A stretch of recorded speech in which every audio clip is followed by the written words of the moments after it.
Welcome to Karma Chronicles. Please like the video and subscribe. Let's begin. I never thought it would come to this. It wasn't even about the big signs, the late nights, the too sweet texts, the excuses. No, it was the little things. The sudden need for privacy, the distance that seemed to grow between us with every passing day. It started gnawing at me. I felt it in my gut like a slow, tightening knot. I was working late one night, sitting at Aaron's desk, trying to finish some stuff for an upcoming campaign. The laptop was right there, practically begging for my attention. And that's when I saw it. A blinking notification on his email inbox. His password was the same one he'd always used, the one we joked about when we first got together. I hesitated, but the feeling inside me was stronger than any doubt. I clicked. The subject line of the email made my heart stop. Dinner at Jenna's. The name was all too familiar. Jenna, his co-worker. The younger, prettier one. The one who'd seemed so sweet when we'd met at that office party a few months back. I shouldn't have opened it. I really shouldn't have, but I did. It wasn't even the words. It was the way they wrote to each other. So easy, so comfortable, casual, intimate. I felt like an intruder in my own life. They talked about plans for the weekend. She referred to him as babe. I swallowed hard, trying to hold back the tears, but they came anyway. It was real. The affair was real. I closed the laptop with shaking hands, but I didn't collapse. I couldn't. I wasn't going to be the woman who cried. Not yet. I needed to think. I needed to act. Taking a deep breath, I reached for my phone and sent him the message. Meet me at the cafe. We need to talk. That was it. That was the moment I decided I wasn't going to stay silent. He could lie, he could beg, but I was done pretending everything was fine. I deserved more. I deserved the truth. And soon he was going to give it to me. The cafe smelled like coffee and baked goods. Too sweet, too normal for what I was about to do. I was early. I hadn't even ordered anything yet, just sat at a table near the window, staring at the door. When he finally walked in, looking like nothing was wrong, it almost pissed me off more than I could stand.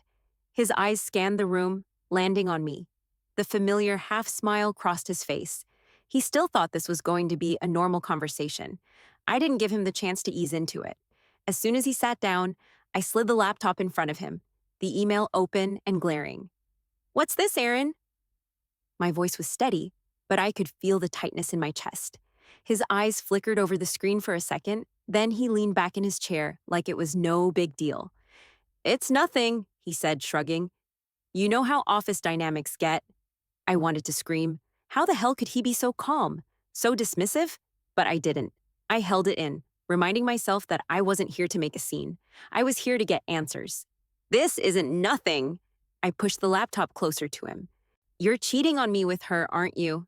My voice cracked just a little, but I swallowed it down. "Jenna, how long has it been going on?" He exhaled like I was the one making things complicated, leaning forward like we were just having a normal conversation about his favorite sports team. "Emma," he said, almost patronizing. "I mean, come on. Our marriage, it was never really about love, was it? It was always more about convenience. We got together young. Things just happened." His eyes didn't meet mine. They were too busy scanning the menu, like he didn't even see me. My stomach dropped, but I didn't let it show. This was it then. This was how he saw me, how he saw us. A convenience, a used-up contract. That was what all those years together meant to him.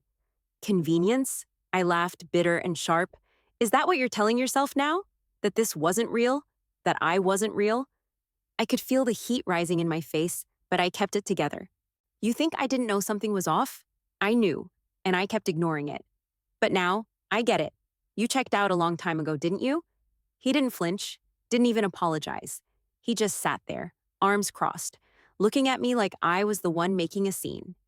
"It's not that simple, Emma. I mean, you were always working, always buried in your career. I tried, okay? I really did. But you were never here. I needed something more meaningful." He stared down at his hands, like he was looking for something to hold on to.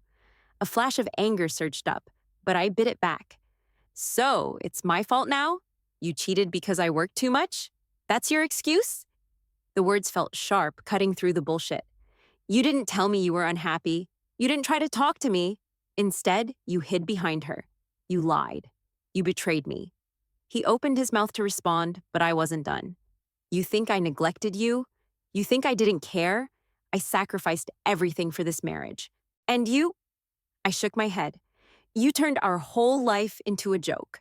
The silence between us hung heavy, but he didn't look guilty, not even close. He just looked irritated, like I was some kind of inconvenience. You're overreacting, he muttered, his voice flat. I mean, what do you want me to say? It happened. I wasn't happy, and I found something else. I swallowed down the burning lump in my throat, not letting him see the hurt.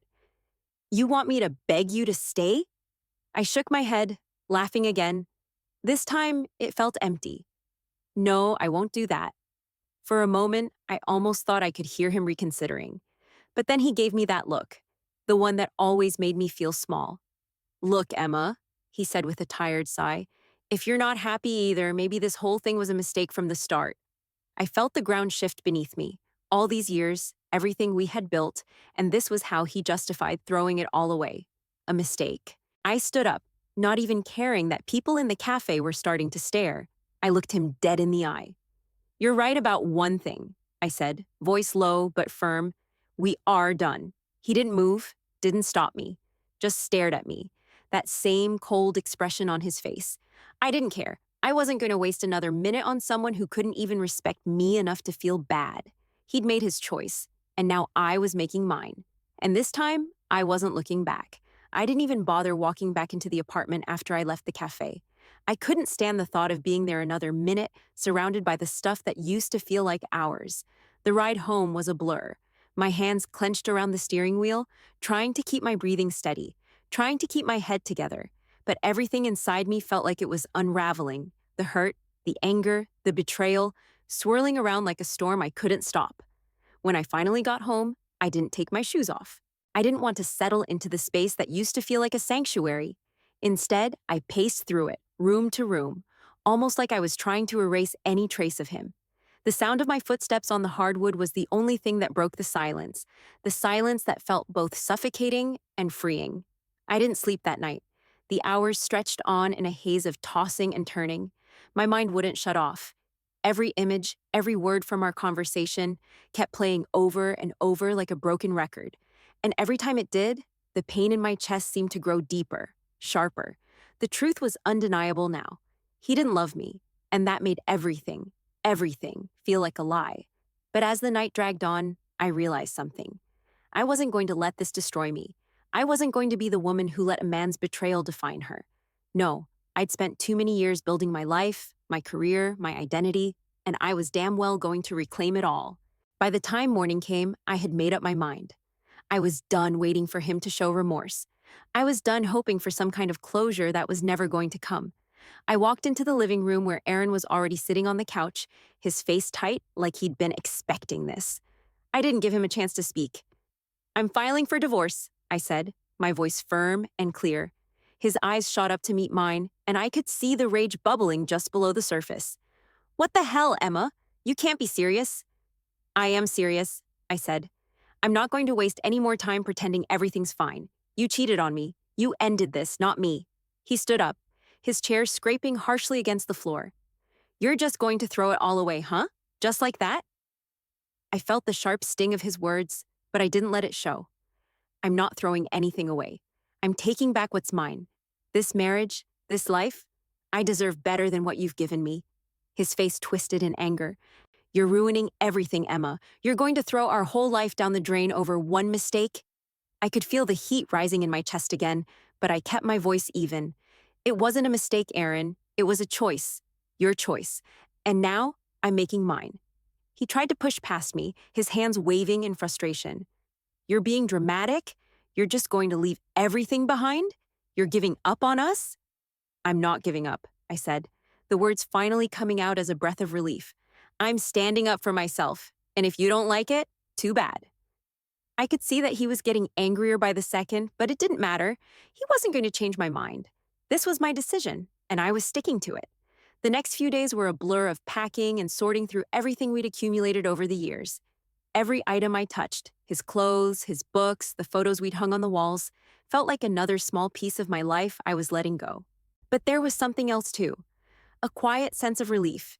Each box I filled, each drawer I cleared, felt like I was shedding a layer of the old me, the one that had stayed too long in a marriage that was never as solid as I thought it was. I moved into my old house, the one I'd renovated after my mother passed, the one that had always felt like mine, even when I'd shared it with Aaron. The second I walked through the door, I knew I'd made the right choice. The space was smaller, cozier, but it felt like a fresh start, a place where I could breathe again. Aaron tried to call a few times, but I didn't pick up. I knew what he'd say, how I was ruining everything, how I was being unfair. But I didn't care anymore. His words didn't hold power over me. I reached out to a lawyer from my network, someone I knew would be tough, someone who wouldn't let me back down. We talked strategy, going over everything. I made sure to gather all the documents I could, bank statements, assets, anything that might matter. I wasn't going to let him take anything from me, not now, not after everything. When I spoke with the lawyer again, he sounded confident. "This isn't going to be easy, Emma," he said. "Aaron's going to fight you every step of the way, but I think you've got a good case." I didn't need to hear anything else. I was ready. The fight was on, and this time, I wasn't backing down. The morning after I signed the paperwork to officially start the divorce, I met with my lawyer again. I was already gathering my mental armor, bracing for whatever came next. But this meeting felt different. This time, I wasn't just being handed legal advice. This time, I was getting something more, a way to take back control. We sat in his office, all clean lines and stiff chairs, and I barely noticed the decor. My mind was elsewhere, focused on the details. "I've gone over the prenup," he said, flipping through a stack of papers, his glasses perched at the end of his nose. "And I have to say, you're in a good position." I didn't react immediately. I'd signed that damn thing years ago, not even thinking about it. Aaron insisted.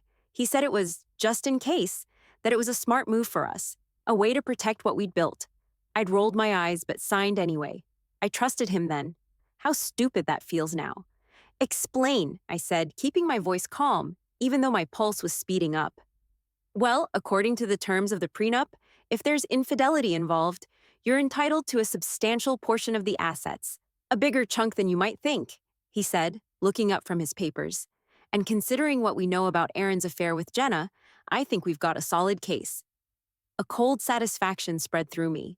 I didn't want to be this person, the one who took him for everything he had. But honestly, I couldn't find it in me to care, not anymore. "What does substantial mean?" I asked. "Give it to me straight." He leaned back in his chair, taking a moment before answering. "You could be looking at 50% of all the marital assets. I'm talking the house, investments, anything you've accumulated together during the marriage. And we can argue for more, given his blatant breach of the agreement. His affair could work in your favor in a big way." I let the words sink in. My heart didn't flutter with excitement, but it sure felt like a weight lifted from my chest. For once, I wasn't just a victim in this mess. I had leverage, I had power. But I wasn't going to rush into anything. I needed to take my time, be smart about it. "What's the next step?" "Gather as much evidence as you can," he advised. "I know you've got a few things already. We can use those. But if you find anything else, especially related to his spending on Jenna, that could be huge. Anything that shows how he prioritized her over you?" I nodded, my mind already racing through the piles of evidence I had at home. I'd been collecting it for days. Texts, photos, even financial records. I hadn't fully processed it until now. But when I went through it again, everything felt like a punch to the gut. He'd bought Jenna expensive gifts, designer handbags, jewelry, vacations to places we'd never been able to afford. And the worst part? He'd used our joint credit cards to pay for it all. Money that he had convinced me was ours had actually gone toward his betrayal. There was a bitter satisfaction in that too. He hadn't just lied to me, he'd robbed me. Literally. I spent the rest of the afternoon digging through old files and receipts. The more I found, the more I felt the surge of power that had been missing from my life for so long. I had everything. I had texts from Jenna, explicit ones, talking about their plans for the weekend, about how she couldn't wait to see him again. I had pictures of them together, looking like some happy little couple. But the thing that hit hardest was the financial records. Every lavish purchase, every trip they'd taken together, paid for with my money, the money I had worked so hard for. I almost felt sorry for him, but then I remembered how he'd acted at the cafe, how cold and unaffected he had been. I wasn't going to let him get away with this. I called my lawyer again, feeling more confident now. "We're moving forward with this," I told him. "I want to use every single thing I have. Texts, photos, financial records. I want him to feel the consequences of his actions." Good, he said, sounding pleased. We're in a strong position. But be prepared. Aaron's not going to go down without a fight. He'll use every trick in the book to try to wear you down. But you've got a solid case. And you're in control here. I'm not going anywhere, I said. He's going to see exactly what it feels like to lose everything. We ended the call, and for the first time in weeks, I felt calm. This wasn't just about ending the marriage anymore. It was about making sure Aaron knew exactly what he'd lost. Not just me, but everything he'd built on lies. I spent the next few days drafting a plan of action. I wasn't going to let emotion cloud my judgment. This was business now. I had a goal, and nothing was going to stop me from reaching it. First, get the divorce finalized. Second, make sure I got everything I was entitled to, and more. And third, make sure Aaron didn't get away with his betrayal, even if it meant dragging him through every single humiliating detail of his actions. This wasn't just about winning. This was about making sure he understood what it felt like to lose everything. And for once, I was in control. I walked into the conference room, feeling like I was stepping into an arena. Greg was already sitting at the large wooden table, his suit sharp and perfectly pressed, his expression confident, bordering on smug. He didn't look like a man who'd ever lost a fight in his life. He stood up as I entered, extending his hand. Emma, I assume? His smile was too smooth, too practiced. I didn't take his hand. I just nodded, sitting down across from him. I'll get right to the point, he said, pulling out a few documents and spreading them out in front of him. Aaron's told me a lot about your case, and frankly, I'm not worried. We'll settle this quickly, I'm sure. His voice was calm, like he was explaining the most mundane thing in the world. I leaned forward, meeting his gaze without flinching. I'm not here to settle, I said, my voice firm. I'm here to make sure Aaron faces the consequences for what he's done. Greg raised an eyebrow, clearly amused. Emma, I understand you're upset. I've seen this before. A wife scorned, wanting to make sure she's taken care of. But I think you're overestimating the damage here. I let out a small laugh, the kind that didn't quite reach my eyes. You're right about one thing. I'm definitely here to make sure I'm taken care of. But this isn't just about money. I leaned back in my chair and opened my briefcase, pulling out a folder stuffed with papers. It's about everything Aaron thought he could get away with. His smile faltered as I slid the first page toward him. It was a printout of the email chain between Aaron and Jenna, the one where they were planning their weekend getaway. He skimmed it quickly, not saying anything. I wasn't finished, though. I pulled out the next piece of evidence, the photos. A few shots of Aaron and Jenna at a restaurant, all smiles and stolen kisses. And then the financial documents, records of the extravagant gifts he'd bought her, paid for with our joint account. Designer clothes, a weekend in Cabo, the trip to the vineyard upstate. I'd even found the receipt for the necklace he'd bought Jenna on their anniversary. The anniversary we had always celebrated. Greg's face shifted from smug confidence to something I couldn't quite place. It wasn't fear, but it was close. He looked at me, and for the first time, I saw something crack in his polished armor. That's a lot of evidence, he muttered, shifting the papers around on the table, clearly uncomfortable. I didn't let him get away with it. That's just the tip of the iceberg, I said coolly. There's more. I've got text messages, bank statements, travel itineraries, everything that shows how Aaron prioritized his affair over his marriage. Greg's expression tightened, his earlier confidence slipping. I'm sure we can work something out, he said, trying to regain some ground. Aaron's willing to settle. He just wants to keep things quiet, you know? You're both professionals. He doesn't want this to go public. I didn't even blink. I'm not interested in a settlement, I said. I want everything I'm entitled to, and I want Aaron to know there's no easy way out of this.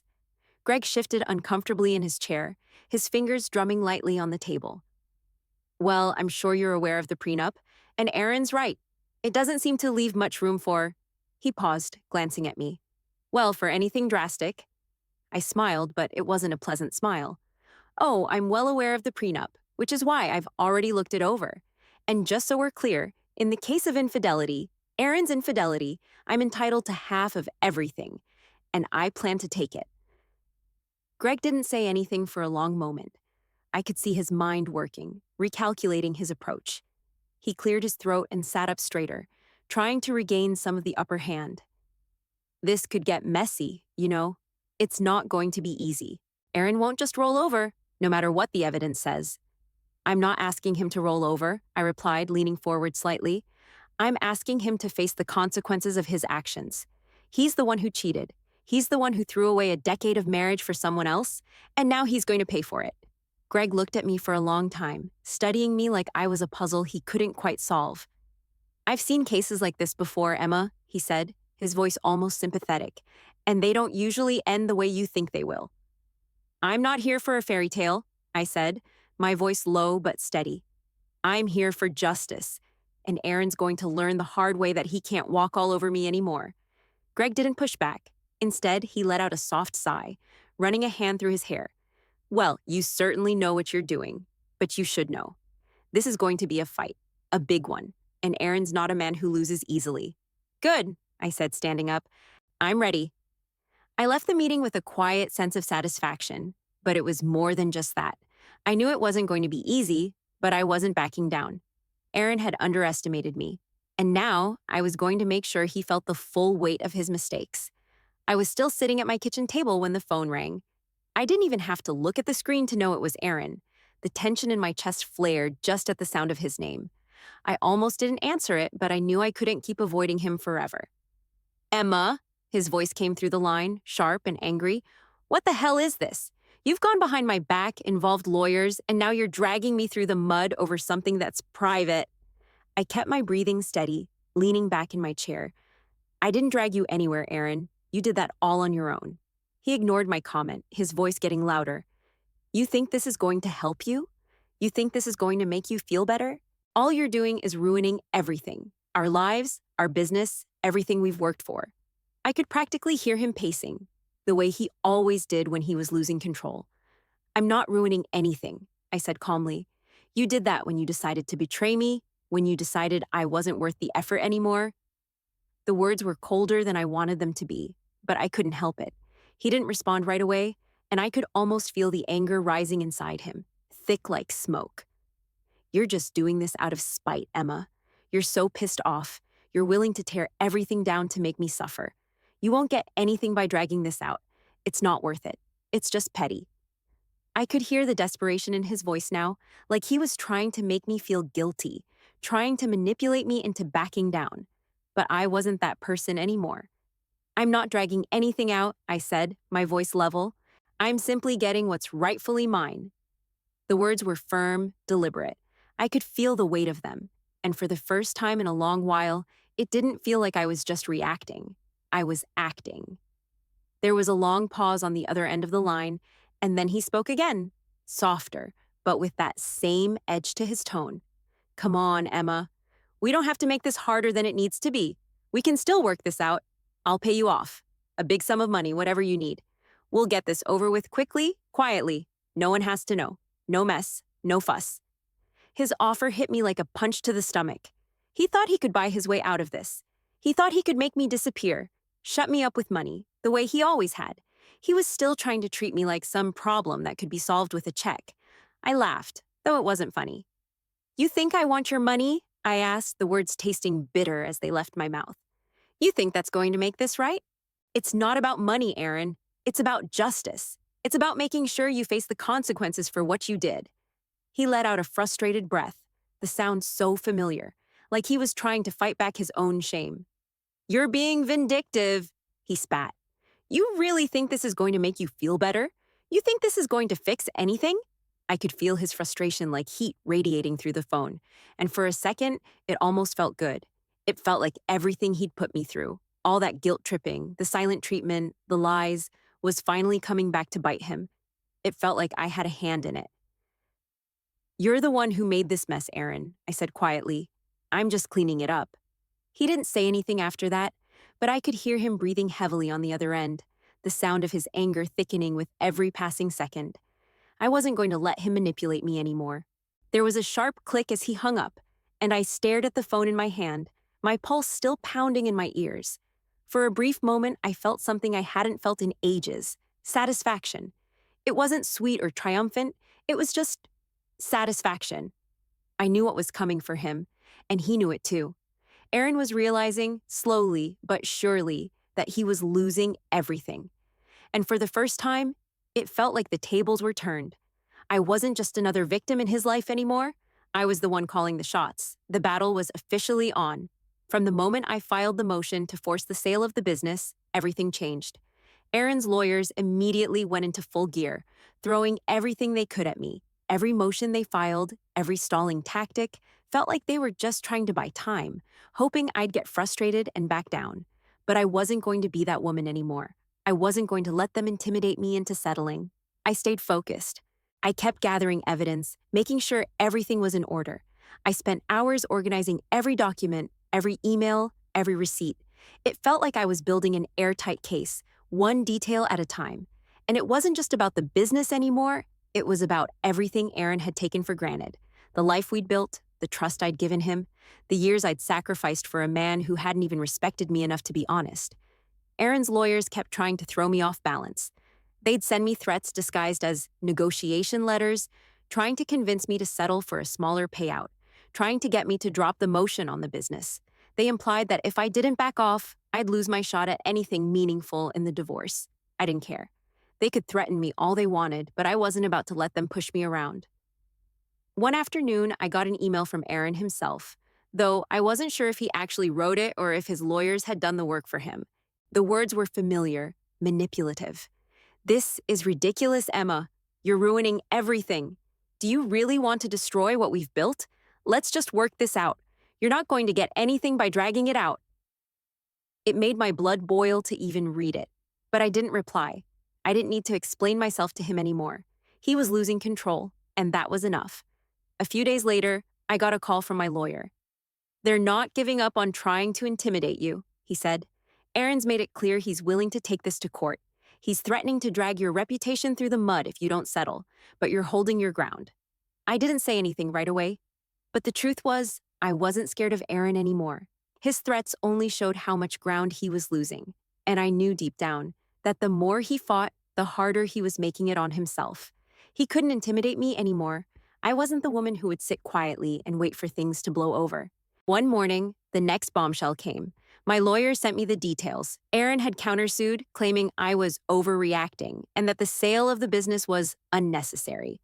He tried to paint me as the one in the wrong, saying that I was being vindictive and trying to destroy everything he'd worked for. It was almost laughable. The business had been ours. It wasn't just his.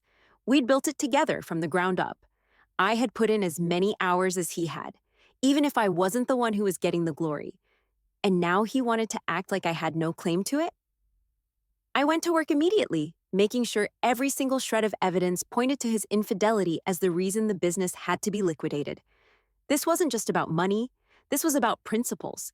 He had violated our agreement, and I wasn't about to let him get away with it. The legal back and forth went on for weeks. Aaron's side tried to delay, tried to stretch the process out, but it didn't work. The more they fought, the more their arguments started to fall apart.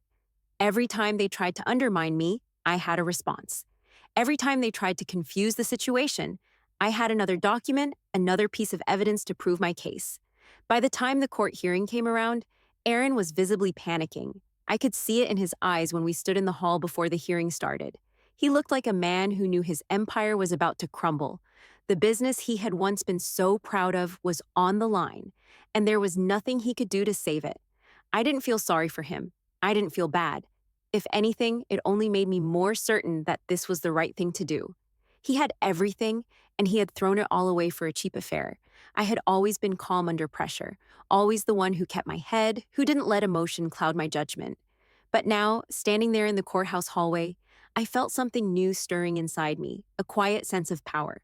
Not the kind of power that came from control or manipulation, but the kind that came from knowing that everything I had worked for, the life I had built for myself, was finally within reach.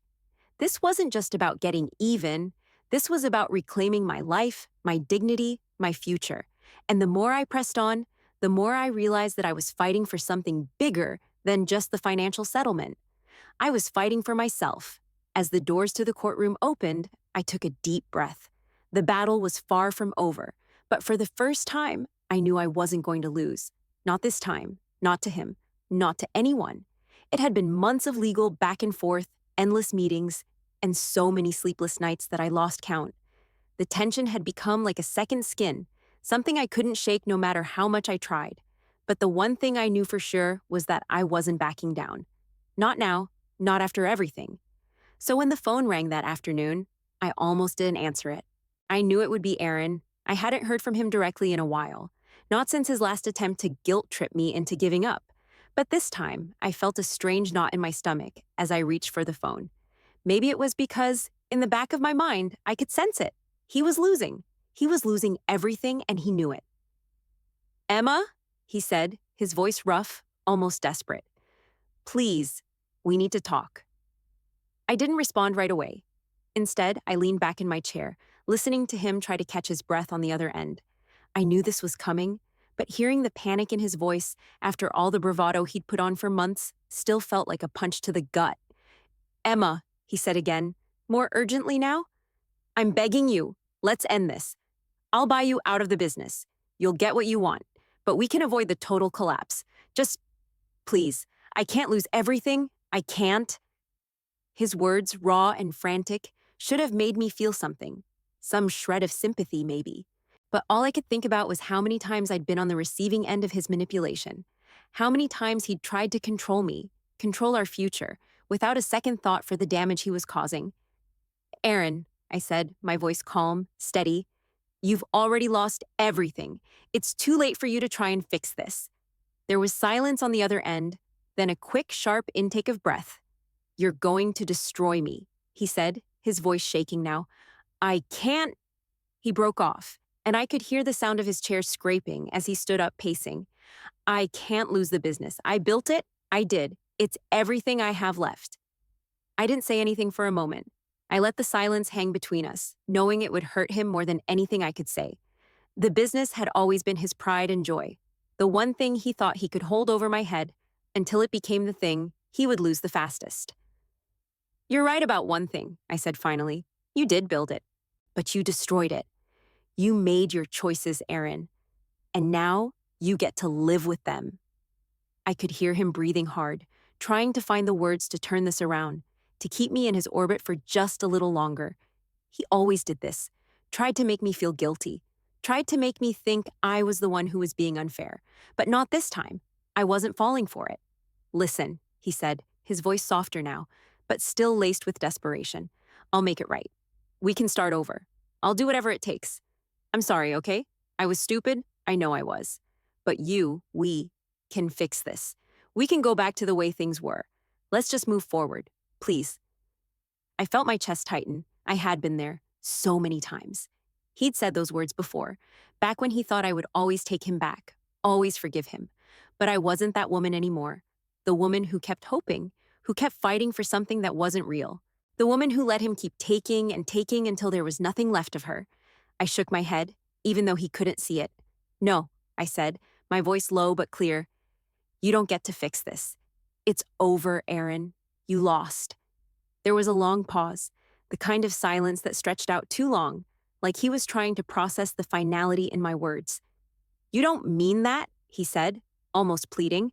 "We can figure this out. We don't have to do this the hard way. Just don't do this to me." But I didn't flinch. "It's already done. You made your bed when you cheated, and now you get to lie in it." I could almost feel the rage building on the other end of the line. "You're a vindictive woman," he spat, his voice thick with disgust. "You always were." I swallowed hard, but I didn't respond. I didn't need to. I wasn't interested in his insults anymore. I wasn't interested in anything he had to say. He hung up, the click of the line disconnecting ringing louder than anything he'd said. I sat there, staring at the phone, for what felt like an eternity. I had done it. I had taken control, and now I was finally free. Free from the years of his betrayal, free from the suffocating weight of our marriage, free from him. And for the first time in what felt like forever, I felt like I was standing on solid ground. I had done what I set out to do. I had reclaimed my life, not for revenge, but for me.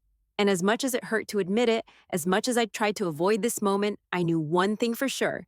There was no going back now. Aaron had lost everything, and I had won. Months had passed, and when I looked around my new home, I couldn't help but feel a quiet pride settle in my chest. The house was mine, my money, my choices. The divorce settlement had been generous enough to let me buy this place outright. A little bungalow tucked away in a neighborhood that felt peaceful, like I could breathe again.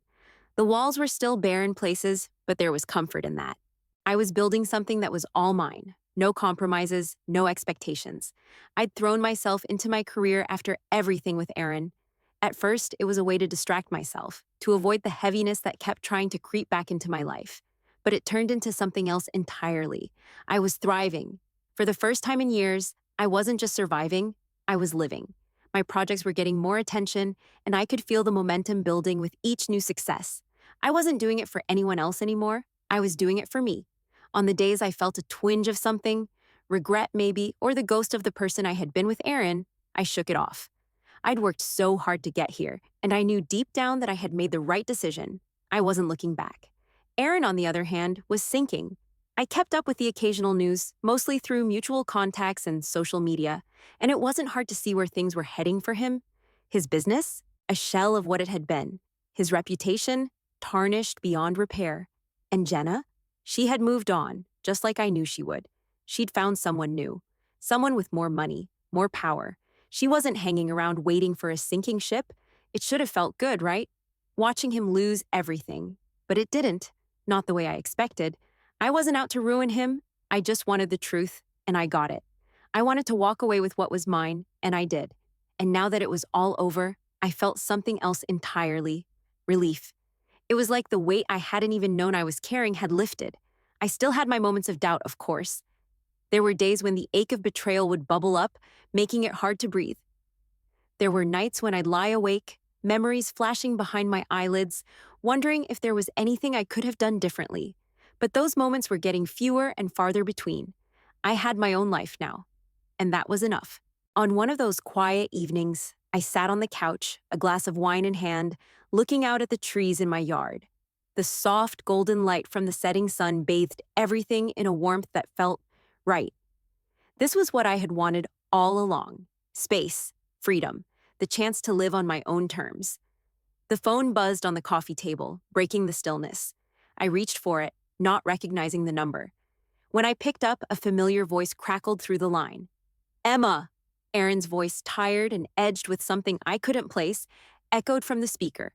I just wanted to check in, see how you're doing. I didn't need to ask why he was calling. The words were thinly veiled, desperate. He was still trying to hold on to something. Maybe guilt, maybe nostalgia, but it didn't matter. It wasn't my job to make him feel better anymore. I paused, listening to him stumble through his words. Then I simply said, I'm fine, Aaron, really. I'm exactly where I'm supposed to be. I waited for him to say something else, some attempt to plead, to soften the conversation. But he didn't. A long silence stretched between us, and in that moment, I realized how little his words meant now. It wasn't just that I didn't need him anymore. It was that I didn't want him in my life.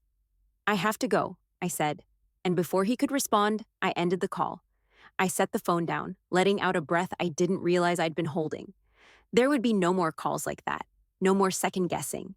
I had made it through the hardest part, and now I was living the life I deserved. Maybe it hadn't been the life I'd imagined, but it was mine. A hard-won victory. And as the sun dipped lower, painting the sky in shades of pink and purple, I felt at peace. For the first time in a long time, I wasn't looking over my shoulder, wondering what might have been. I was looking forward, to a future that was entirely my own. It was a fresh start, and I was finally free.